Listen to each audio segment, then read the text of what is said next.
எல்லோருக்கும் வணக்கம். Welcome to Vijith views. அந்த வீடியோவில் நம்ம பிக் பாஸ் 8 தமிழ் பற்றின சில அப்டேட்ஸ் வந்து பார்த்திங்கன்னா வந்திருக்கு. அதை பற்றி நம்ம டிஸ்கஸ் பண்ண போகிறோம். அது மட்டும் இல்லாமல் big boss Tamil contestants update cook with கோமாளியோடைய இன்றைக்கி எபிசோடான ஒரு ரிவ்யூ வந்து கண்டிப்பாக டிஸ்கஸ் பண்ண போகிறோம். ஸோ வீடியோக்குள்ளே போகிறதுக்கு முன்னாடி நம்ம சேனலுக்கு நீங்கள் புதுசாக இருந்தீங்க அப்படின்னா கண்டிப்பாக சப்ஸ்கிரைப் பண்ணிக்கோங்க. வீடியோ மறக்காமல் ஒரு லைக் தட்டிக்கோங்க. இப்போ நம்ம வீடியோக்குள்ளே போகலாம். ஸோ இன்றைக்கி நம்ம பார்க்க போகிற ஒரு டாபிக் வந்து பார்த்திங்கன்னா ஃபஸ்ட்டு டாப்பிக்கே பிக் பாஸ் 8 தமிழுக்கான ஆடிஷன் எப்போ வந்து ஆரம்பிச்சிச்சு, என்ன டீட்டெயிலு, அதை பற்றி வந்து முழுவதுமாக வந்து பேச போகிறோம். ஓகேங்களா, இது ஒன்று. அடுத்து குக் வித் கோமாளி இன்றைக்கி எபிசோட் பற்றின ஒரு ரிவ்யூ. அடுத்து பிக் பாஸ் கண்டஸ்டன்ஸ் வந்து பார்த்தீங்கன்னா சில பேர் வந்து அப்டேட்ஸ் வந்து கொடுத்துருக்காங்க. அதை பற்றி கண்டிப்பாக பேச போகிறோம். குக் வித் கோமாளியோடைய டிஆர்பி வந்து வெளியே இருக்குது. அப்புறம் பிரதீப் ஒரு படத்தில் ஹீரோ வந்து கமிட் ஆகிருக்காரு அப்படிங்கிறது தான். அடுத்து ரக்ஷிதா தினேஷ் அவங்களுக்கு என்ன ஆச்சு அப்படிங்கிற ஒரு டீட்டெயிலும் வந்து இந்த வீடியோவில் கண்டிப்பாக வந்து இருக்குது அப்படிங்கிறது தான். ஸோ முதல் டாபிக், பிக் பாஸ் 8 தமிழ் ஆரம்பமானது ஆடிஷன் அப்படின்ற ஒரு தலைப்பு தான். ஸோ நிறைய ரூமர்ஸ் வந்து பார்த்தீங்கன்னா வந்துட்டுருக்கு. ஸோ விஜய் டிவிலேருந்தே வந்து பார்த்தீங்கன்னா கன்ஃபார்ம் பண்ணிட்டாங்க, இந்த மாதிரி ஆடிஷன்ஸ் இன்னும் ஸ்டார்ட் பண்ணல அஃபிஷியலாக. பட் ஆனால் நாங்கள் வந்து தேர்வு செய்கிற வேலைகள் வந்து ஆரம்பிக்கப்பட்டிருக்கு. அதாவது ப்ரீ ப்ரொடக்ஷன், அதாவது எப்படி சொல்கிறதுனா, ஒரு ப்ரொடக்ஷன் ஆரம்பிக்கிறதுக்கு முன்னாடி ஒரு ப்ரீயாக வந்து சில ஸ்கெச்சஸ்லாம் வந்து போடுவாங்க, யார் யாரெல்லாம் வந்து எடுக்க போகிறாங்க அப்படின்ற மாதிரியான ஒரு டீட்டெயில். ஸோ கம்ப்ளீட் ஃப்ரேமிங் வந்து பார்த்திங்கன்னா பிக் பாஸ் தமிழ் 8க்கான ஆடிஷனுக்கு நடைபெற்று கொண்டிருக்கிறது. ஸோ அதில் செலக்ட் பண்ணி யார் யார் வந்து அவைலபிலிட்டி இருக்குமோ அவங்களுக்கு வந்து பார்த்திங்கன்னா தனியாக வந்து ஒரு கால் போகும், அவங்கள வந்து ஆடிஷன்ஸ் வந்து கூப்பிடுவாங்க. அதுக்கடுத்து வந்து நடக்கும் அப்படிங்கிறது தான். ஸோ ஜூலையில் ஆடிஷனுக்கான கால் வந்து போகுது அப்படிங்கிறது தான் அப்டேட். ஸோ ஜூனில் இப்போ வந்து ஃப்ரேம் பண்ணிகிட்டு இருக்காங்களா, என்னென்ன பண்ணலாம் அப்படின்னு சொல்லிட்டு. இன்னொன்று நீங்கள் கவனிச்சிங்கன்னா மலையாளம் முடிஞ்சோடனே மலையாளம் ஓடிடி வேறு ஆரம்பிக்குது.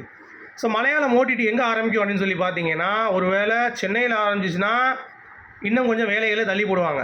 ஆனால் சென்னையில் ஆரம்பிக்கிறதுக்கான வாய்ப்புகள் ரொம்ப ரொம்ப கம்மி. ஏன்னா அது வந்து மும்பையில் தான் ஆரம்பிக்கும் அப்படின்ற மாதிரி சொல்கிறாங்க. பிகாஸ் இங்கே தமிழ் அடுத்து ஆரம்பிக்கணும் 3 மாதத்தில், அக்டோபரில் இல்லை செப்டம்பர் எண்டில் ஆரம்பிக்கும்.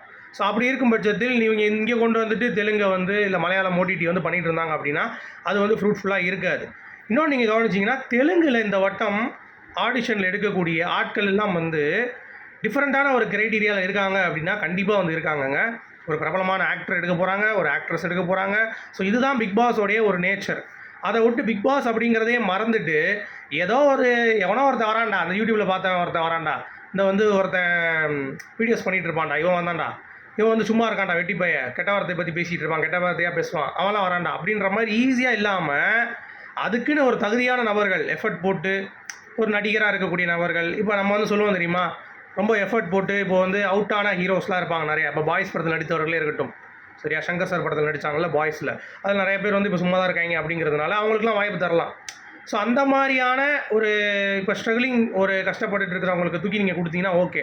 அதை விட்டுட்டு விஜய் டிவிலேயே வந்து ஏற்கனவே இருப்பாங்க, அவங்கள தனியாக கூப்பிட்டு வாங்கப்பா, இல்லை விஜய் டிவியில் வந்து பார்த்தீங்கன்னா நடித்து முடித்து வயசான போனவங்கலாம் வந்து வா நீ பிக் பாஸ்க்கு வந்துட்டு அப்புறம் ரிட்டையர் ஆகிட்டு போயிரு அப்படின்ற மாதிரி வந்து பண்ணிகிட்டு இருப்பாங்க.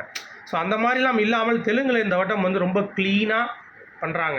அதாவது யூடியூபர் கேட்டகரியா ஒருத்தவங்க சும்மா உட்காந்து 10 பேரை வந்து விஜய் டிவி ப்ராஜெக்ட்னு சொல்லி எடுக்காது அப்படின்ற மாதிரி பக்காவாக ஒரு கப்புலாக ட்ரெண்டிங்கான கப்புள் எடு, ஓகே, ஒரு ஆக்டராக ஒரு எடு, ஒரு ஆக்ட்ரஸாக ஒரு எடு, ஒரு பாடகராக எடு, ஒரு கொரியோகிராஃபராக எடு, ஒரு டேரக்டராக எடு, ஒரு ஆக்டராக எடு அப்படின்ற மாதிரி ஒரு ஜேர்னரில் இந்த வட்டம் வந்து பண்ணுறதுனால தெலுங்கு வந்து ஒரு நல்ல ஒரு பீக் வந்து போகும் அப்படின்ற மாதிரி சொல்கிறாங்க. ஸோ இதே இது தமிழில் கண்டிப்பாக ஃபாலோ பண்ணுவாங்களா அப்படின்னு சொல்லி கேட்டிங்கன்னா தமிழில் விஜய் டிவி நல்லா பண்ணுவாங்க அப்படின்ற மாதிரி நீங்கள் கேட்குறதே எனக்கு புரியுது. பட் இருந்தாலும் இந்த வட்டம் ஒரு புரட்சி பண்ணாங்கன்னா என்ன பண்ணுறது? சொல்லுங்கள் பார்ப்போம். விஜய் டிவி ப்ராஜெக்டை நாங்கள் எடுக்க மாட்டோம்டா அப்படின்னா ஒருத்தன் வாங்கடா, இல்லை 2 பேர் வாங்கடா, மற்ற எவனும் வரக்கூடாது. மிச்சம் எல்லாம் வந்து பார்த்தீங்கன்னா நான் வந்து வெரைட்டி எடுக்க போகிறேன். ஃபிலிம் இண்டஸ்ட்ரியில் கஷ்டப்படுறவன், ஆக்டிங்காக ட்ரை பண்ணிகிட்டு இருக்கவன், இல்லை வந்து ரொம்ப ஃபேமஸான ஆள், அந்த மாதிரியான ஒரு பொட்டன்ஷியலை வந்து பார்த்தீங்கன்னா எடுத்தீங்க அப்படின்னா வேறு லெவலில் கண்டென்ட் கொடுக்குறதுக்கு ரெடியாக இருப்பாங்கடா.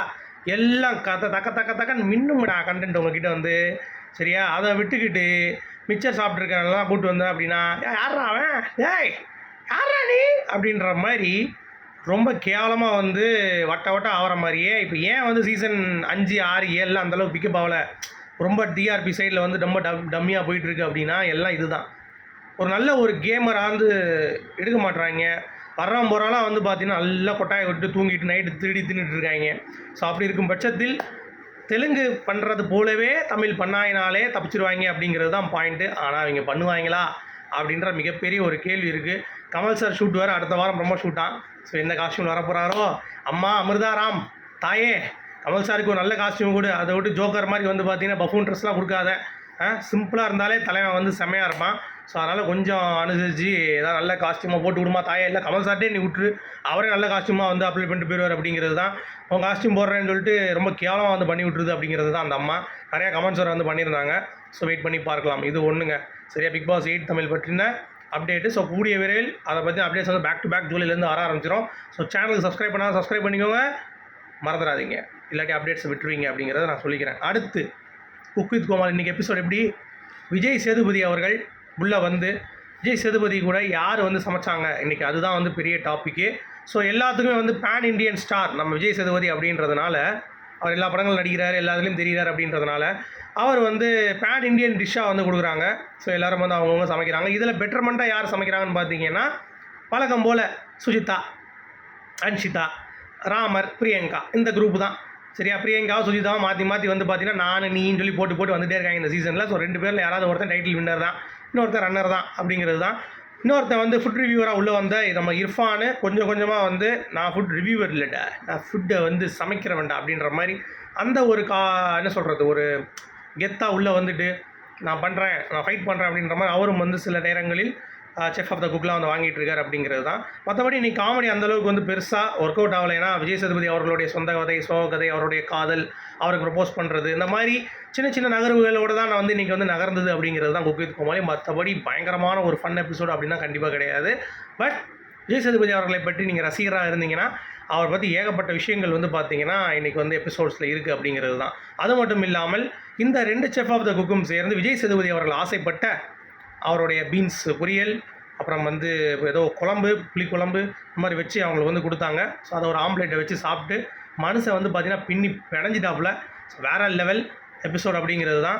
ஸோ அவங்க 2 பேருக்கும் வந்து இன்றைக்கி செஃப் ஆஃப் த குக் இன்றைக்கி எலிமினேஷன்ஸ்லாம் வந்து பார்த்திங்கன்னா இல்லைங்க, அது அடுத்தடுத்து வந்து ஆரம்பிக்கும் போது தான் குக் வித் கோமாளி வந்து ஒரு பீக் எடுக்கும் அப்படிங்கிறதுனா ஒரே ஒரு எலிமினேஷன் தான் வந்து பண்ணாங்க ஸ்ரீகாந்த் தேவா. அதுவும் வந்து அவர் எங்கேயோ படத்துக்கு போகிறாரு போல் மியூசிக்கு, அதுக்காக அவரை வந்து அனுப்பிவிட்டாங்க, இல்லாட்டி அவரே எலிமினேட் பண்ணியிருக்க மாட்டாங்க அப்படிங்கிறது தான் பாயிண்ட்டு. ஸோ வெயிட் பண்ணி பார்க்கலாம். அடுத்து நம்ம ஐஷு இருக்காங்களா பிக் பாஸில், அவங்க வந்து ஒரு எமோஷ்னலாக போஸ்ட் போட்டிருக்காங்க. அதாவது பர்த்டே அவங்களுக்கு வந்துச்சு ஒரு 1 டே முன்னாடி. அதுக்கு வந்து பார்த்தீங்கன்னா நான் இது வரைக்கும் இந்த மாதிரி பர்த்டே கொண்டாடினதே இல்லை, இவ்வளோ பேர் எனக்காக ஆதரவு கொடுக்குறாங்க, இவங்களாம் கடைசி வரைக்கும் என் கூட நின்னாங்கன்னா நான் வந்து சும்மா கிருட்டுன்னு நிறைய விஷயங்கள் சாதிச்சிருவேன் அப்படின்ற மாதிரிலாம் வந்து ஒரு எமோஷ்னலான ஒரு போஸ்ட்டு. ஸோ அது இல்லாமல் நிக்சனுடைய ஏதோ ஒரு போஸ்ட்லாம் வந்து பார்த்திங்கன்னா அவங்களோட ஃபேன் போட்டதெல்லாம் வந்து இவங்க ஷேர் பண்ணி அப்படின்ற மாதிரி தான் திருப்பி பழசா எப்படி இப்படியா இல்லை எப்படி அப்படின்ற மாதிரி நிறைய பேர் வந்து விமர்சனம் பண்ண ஆரம்பிக்கிறாங்க. ஸோ அதெல்லாம் ஒன்றும் இருக்காதுங்க, அவ்வளோதான். அவர் வேர்ல்டு டூர் போகிறாப்புல, இவங்க என்ன கான்சன்ட்ரேட் பண்ணுறாங்க, அடுத்து டான்ஸ் வந்து கான்சன்ட்ரேட் பண்ணுறாங்க அப்படின்ற மாதிரி தான் அப்டேட்டு. ஸோ வெயிட் பண்ணி பார்க்கலாம். அடுத்து டிஆர்பி வந்துருச்சுங்க குக் வித் கோமாளிக்கும் நம்ம டாப் குக்குக்கும். ஸோ 4.5, 4.9, 5.2 ரீசெண்டான வீக்ஸ். நம்ம டாப் குக் வந்து 4.4, 4.7, 5 கரெக்டாக.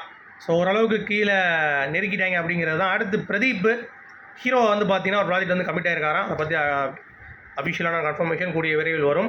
ஸோ ஒரு வெப் சீரிஸில் டிஸ்னி ஹாட் ஸ்டாரில் நினைக்கிறேன்.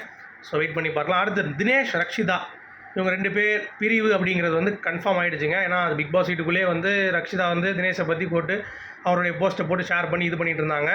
அதுக்கடுத்து இப்போ வந்து பார்த்தீங்கன்னா ஏதோ ஒரு இயக்குனர் கூட வந்து ஒரு காதல் இருக்குது, அதனால தான் தினேஷை கழட்டி விட்றாங்கன்ற மாதிரி ஒரு பிம்பம் இருந்தது. பட் அது எந்த அளவுக்கு உண்மை அப்படிங்கிறது தெரில. பட் தினேஷ் அண்ட் ரக்ஷிதா அவங்க 2 பேருக்குள்ள டேர்ம்ஸ் வந்து பார்த்தீங்கன்னா ஓகே ஆகலை. தினேஷ் வந்து எவ்வளோ உள்ளே இருக்கும் பொழுது வெளியே இருக்கும்போது 6 சீசனில் பயங்கரமான சப்போர்ட் வந்து கொடுத்தாரு. அவர் உள்ளே போகும்போது அவரை சப்போர்ட் பண்ணாலும் பரவாயில்ல, சும்மா மூடிட்டாச்சு இருந்திருக்கலாம். அதெல்லாம் பண்ணாமல் இவங்க வந்து பண்ணிகிட்டு இருந்தாங்க. இப்போது உறுதியாயிடுச்சு 2 பேரும் ஒன்றாக இல்லை அப்படின்னு சொல்லிட்டு. ஸோ அவர் அவங்க வேலையை பார்க்குறாங்க, இவருடைய வேலையை பார்க்குறாரு அப்படிங்கிறது தான். அப்படி நிறைய பேர் கேட்டிருந்தீங்க தினேஷ் ரக்ஷிதா ஃபேன்ஸு. ஸோ அதற்கான இந்த அப்டேட். ஸோ உங்களுடைய கருத்துக்கள் சொல்லுங்கள். மீண்டும் அடுத்த சந்திப்போம். அது வரைக்கும் குட்.